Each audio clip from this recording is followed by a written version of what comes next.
Let's mic देश का मिजाज नॉर्थ ईस्ट।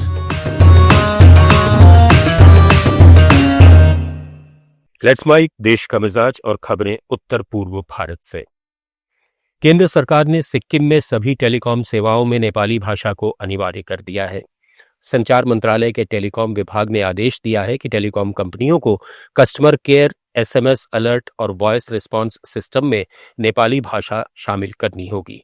सिक्किम में ज्यादातर लोग नेपाली बोलते हैं, इसलिए ये कदम वहां के लोगों के लिए सेवाओं को और आसान बनाएगा। टेलीकॉम कंपनियों को 30 दिन में ये बदलाव करने और अक्टूबर तक नेपाली में सेवाएं शुरू करने का आदेश दिया गया है। नागरिकता संशोधन कानून सीएए की समय सीमा 10 साल बढ़ाने के केंद्र के फैसले के विरोध में असम जातीय परिषद सड़कों पर उतर आई है। गुवाहाटी में जोरदार प्रदर्शन करते हुए परिषद ने इसे असमिया लोगों पर सबसे बड़ा अपराध बताया और बीजेपी सरकार पर अन्याय को बढ़ावा देने का आरोप लगाया। गृह मंत्रालय के नोटिफिकेशन के मुताबिक अफगानिस्तान, बांग्लादेश और पाकिस्तान के अल्पसंख्यक समुदायों के वे लोग जो 31 दिसंबर 2024 तक धार्मिक उत्पीड़न के कारण भारत में शरण ले चुके हैं, उन्हें बिना पासपोर्ट या अन्य दस्तावेजों के भारत में रहने की इजाजत होगी। त्रिपुरा में सरकारी डिग्री कॉलेजों में फैकल्टी भर्ती की प्रक्रिया में देरी से सैकड़ों असिस्टेंट प्रोफेसर उम्मीदवार आक्रोशित हैं। त्रिपुरा पब्लिक सर्विस कमीशन ने इस साल विज्ञापन जारी कर 201 स्थायी असिस्टेंट प्रोफेसर पदों के लिए आवेदन मांगे थे। इनमें political science, philosophy, maths, zoology और संस्कृत जैसे विषयों में वैकेंसी निकाली गई। इसमें महिलाओं और दिव्यांगों के लिए भी आरक्षण है, लेकिन आवेदन प्रक्रिया खत्म होने के बाद भी इंटरव्यू की तारीख का ऐलान नहीं हुआ है। उम्मीदवार परेशान हैं क्योंकि बाद की भर्तियों की प्रक्रिया शुरू हो चुकी है, लेकिन ये रुकी पड़ी है। कुछ ने आरटीआई के जरिए सवाल भी उठाए हैं। मेघालय के नेशनल इंस्टीट्यूट ऑफ टेक्नोलॉजी के शोधकर्ताओं ने राज्य की पहली इंटीग्रेटेड चिप विकसित करने में सफलता पाई है। इलेक्ट्रॉनिक मंत्रालय के प्रोग्राम के तहत डॉक्टर प्रबीर साहा, डॉक्टर शुभंकर मजुमदार, डॉक्टर प्रदीप राठौड़ और उनके पीएचडी स्टूडेंट्स ने मिलकर ये कमाल किया।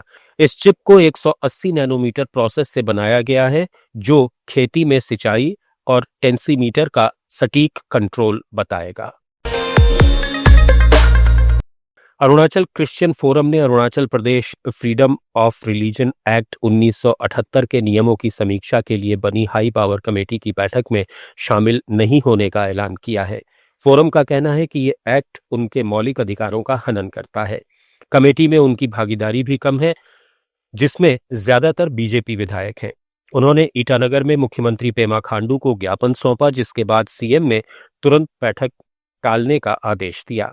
उधर कांग्रेस ने भी कमेटी में अपनी पार्टी के विधायक को शामिल नहीं करने पर नाराजगी जताई और इसे गैर संवैधानिक बताया। मणिपुर के कांग्रेस सांसद अंगोम चा बिमोल अकोड़जम का कहना है कि प्रधानमंत्री मोदी को मणिपुर के लोगों से जातीय हिंसा से हुई तकलीफों के लिए माफी मांगनी चाहिए। इम्फाल ईस्ट में एक कार्यक्रम में उन्होंने कहा कि यदि पीएम आते हैं तो उनका दौरा सिर्फ दिखावा नहीं, बल्कि लोगों के दर्द को स्वीकार करने वाला होना चाहिए।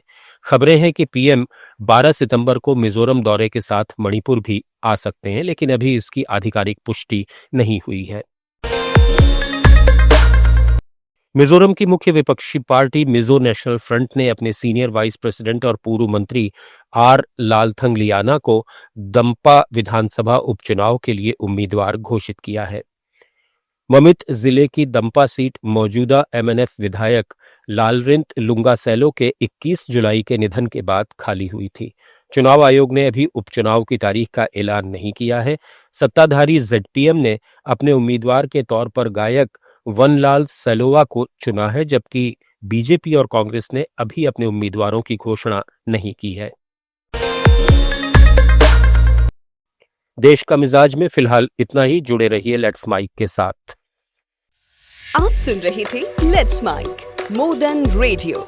फॉलो कीजिए हमें हमारे सोशल मीडिया प्लेटफॉर्म्स पर। आप सुन रहे थे let's mic more than radio. Follow कीजिए हमें हमारे सोशल मीडिया प्लेटफॉर्म्स पर।